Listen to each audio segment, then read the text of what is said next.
Hey all, Chris Bassett here, and I'm playing a little Marvel Rivals. I'll be doing a guide for Ironman, beginner's guide, so let's check him out. Here we go. So we all know Iron Man from the movies. Pretty cool, dude in a suit, rich, narcissist. He's a swell fella. I will put on screen a code you can get to unlock this armor.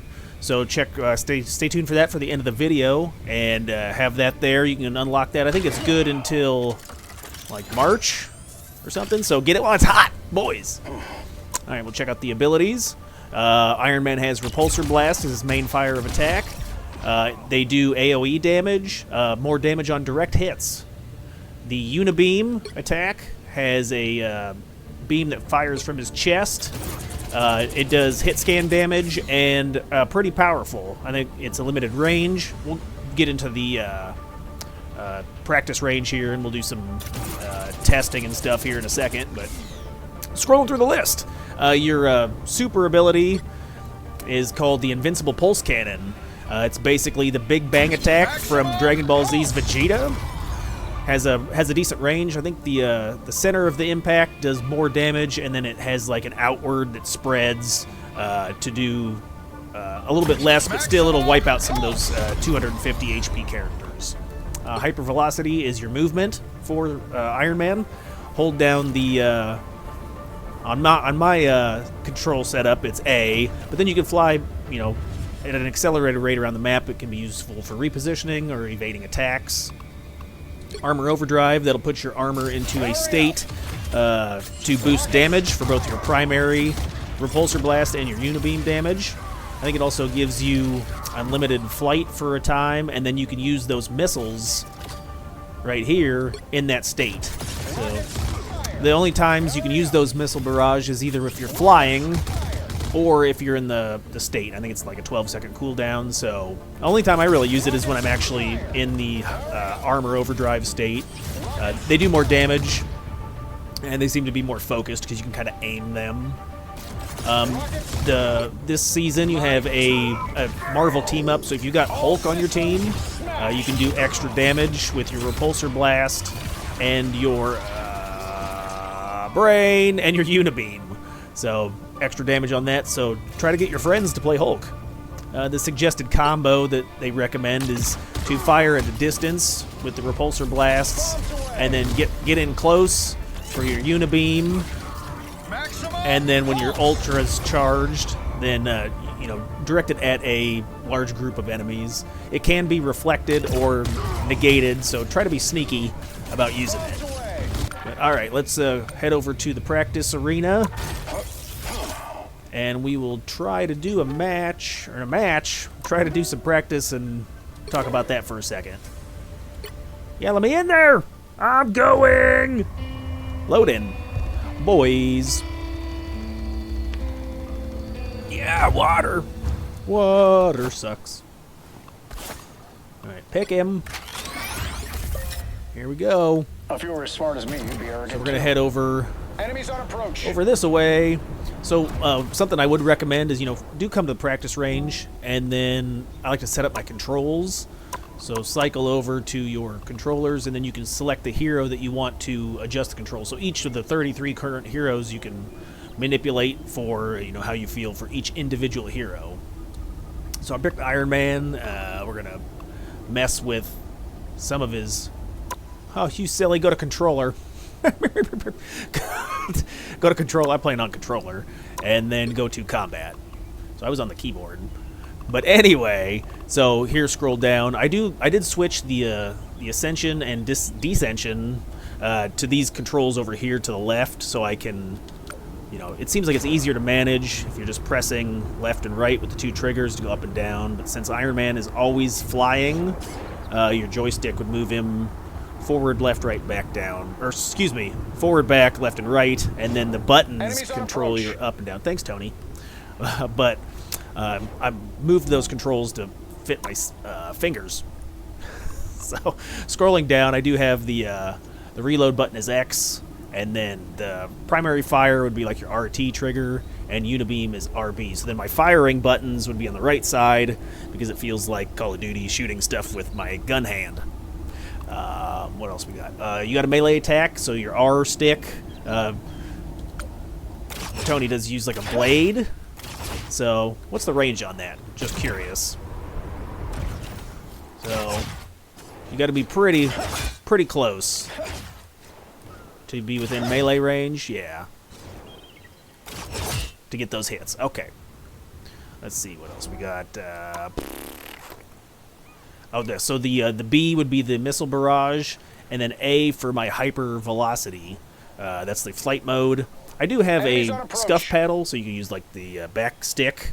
That way you can still aim the joysticks while you're holding fly to look around and move. Feels a little more natural. If I didn't have a scuff, or I guess it's my Xbox Elite, you'd have to hold the A button down, and then it'd be awkward. So maybe you might want to, depending on your controller setup, adjust that. So maybe it's like a bumper jumper is what I think they used to call it. But that way you can still, aim while you're flying around. All right, so let's see. So I think that's it. What else did I forget? I don't know, Chris. You're running the video. You tell me. Okay. Ultimate's just L stick and R stick depress it. I'm depressed. But okay, so Iron Man's main thing is he can fly, so that's the big benefit, and it combos well with like his primary weapon, right? You have your primary is a repulsor shot, and you can see it has a pretty generous AOE that still hits. Now, obviously, if you're going to get direct shots, you're going to do more damage, but it is a lot of fun to kind of keep your distance from enemies. Peek over cover, and then shoot them at range. And you can build up your ultimate really fast that way, and that's typically how I use it. Your Unibeam is, going to do a lot more damage. So if you're trying to secure a KO, be close, hit the Unibeam. If you can, I think it has a decent range, but it's not crazy long. It's around 25 meters, and you can hit that. What else? So the primary time I use the Unibeam is like if you're in a duel, say I don't think that's the welcoming committee. A dive character or another flyer, Star-Lord, Spider-Man cause a lot of problems for Iron Man, so it's nice to pick counter heroes to those.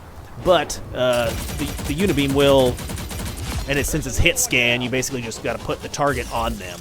I had to lower my sensitivity down to like 100 because it seems like I can't track the target if I'm spazzing out. Chris, you're always spazzing. Thank you.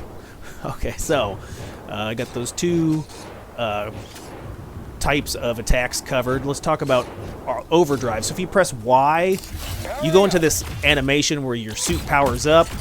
It then does, a considerable amount more damage, and you're in this mode for 10 seconds with a 20-second cooldown. It looks like. So you always want to try to be in that mode whenever possible. That's the welcoming committee.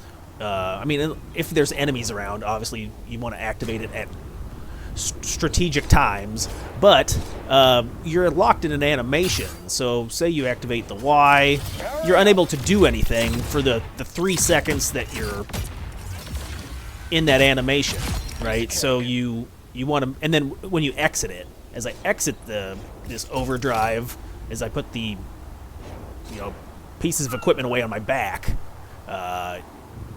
you're vulnerable. So make sure that you're taking cover, you're hiding while you're, just to minimize shots. You can use like I said before, you can use those missiles while flying.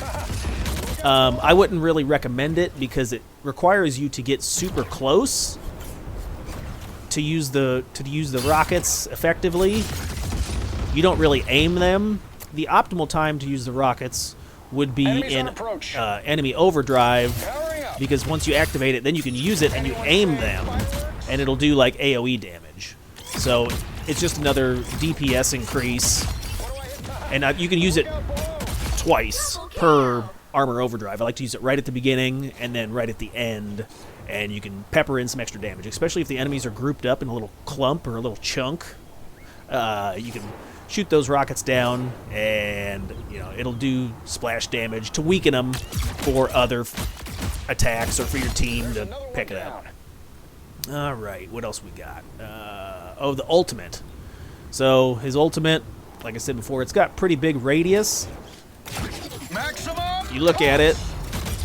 There, you can see it does crazy damage. So I think it's one of, if not the only ultimate that can cancel like the Mantis and Luna Snow super heal ultimates, because it does such crazy damage. I think it does like 900 damage. So it'll one-shot like big tanks. Maybe not Venom if he's got boosted 2,000 hit points or whatever it is. But some of the other bigger tank, Groot, I think is like 900. I think you can one-shot him. But then it also has another smaller range. So you have like a direct hit that can do a lot of damage. But then it also has like a smaller range that can still hit the enemies. You can see that secondary ring. So you have that smaller ring, and then a larger ring. So it's actually a bigger ult than you think. It can be reflected, so be careful. I think Captain America's shield can bounce it back at you. Doctor Strange's shield can absorb it. A lot of characters, and it gives you a large wind-up time. So if you come out and the enemy's line of sight and they can see you, and then you just hang out there. What's this? 1, 2. So you're invulnerable for 2 or 3 seconds. And I've been taken out a couple times, so I thought I could, whip in there and then fly behind them and shoot them. Then they just turn around and kill me before I can get it off. All right, what else we got to talk about? So up on the D-pad, we can see some of Iron Man's stats. Hyper velocity. Like I said, I did have that on the back paddle, so I can fly easier. But you can see to the right,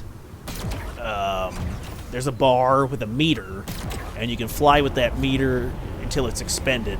What's this? 7 or 8 seconds probably you can fly. Then you got to wait for it to be on a cooldown, unless you hit the Y button. Then it's basically it's the same time, right? You're under the flight mode, both for 10 seconds. I think it's 10 seconds for both to cool down. I don't think that's the welcoming committee. So yeah, I think the basic strategy I like to play with Iron Man is depending on the map. He's very map intensive, so if you have a map with long sight lines and plenty of cover, he can be fun because you can, poke enemies while they're coming out of doorways. Take cover behind something, but then you power up your ability and you float these points of cover, and you can shoot enemies and if they're grouped up, the splash damage can earn you ult pretty fast. And then he can also be sneaky with, like, if you know the enemies are coming from an area and you can gain altitude, right? Then we could hide like this, and then he's especially potent when you're raining down on the enemies. Melee characters in particular, because there's not a whole lot they can do. Ranged characters, Punisher, Hela, Hawkeye, they can, fire back, and if Hela or Hawkeye gets a headshot or they can kill you pretty quick. So you hover the cover, and then you shoot down at them, and if you're within that range, then you can finish them off. It is nice to, if you're trying to pick off like a backline healer, right? You take a flank route so they don't really see you, and then you can sneak up on them and hit them from behind, and it's a nice way to weaken the team. As Iron Man, I would also recommend that you play the maps and you look to heal yourself. Don't really depend on your healing from your teammates. Pick up the health packs. Health packs restore 300 hit points, which will fully restore Iron Man because he only has a maximum of 250. But the other bigger tanks characters, that have more than like 600 hit points or whatever, it's only healing half. So just keep that in mind. But this is an Iron Man guide, Chris. Got it. Just throwing the information out there. So, Iron Man can be difficult to heal if you're a healers don't have the best accuracy, I don't think that's and you're the flying welcoming around committee. and you're moving. It can be hard to hit, and then plus you're typically going to kind of play off angles, or I mean you can play with your team, but I've noticed it really depends on the map and the team comp that you're going against, whether or not you want to play with your team or closer to get heals and support from your team, or if you're going to play, further away. But I do notice when I am on Ironman, I don't get healed as much because I'm not like grouped up with the team, and with a tank and the DPS and then the healer in the back line, just kind of with their looking straight ahead, just healing. So you want to be self-sufficient. Find out where the health packs are at. That way you don't, die. Okay. So I think that's it for the guide. If you want to check out some of the gameplay, I've got some on the YouTube channel. Check out the playlist right over here. So thanks, everybody. I appreciate you watching. Thumbs up if it was helpful. I'll see you in the next one later.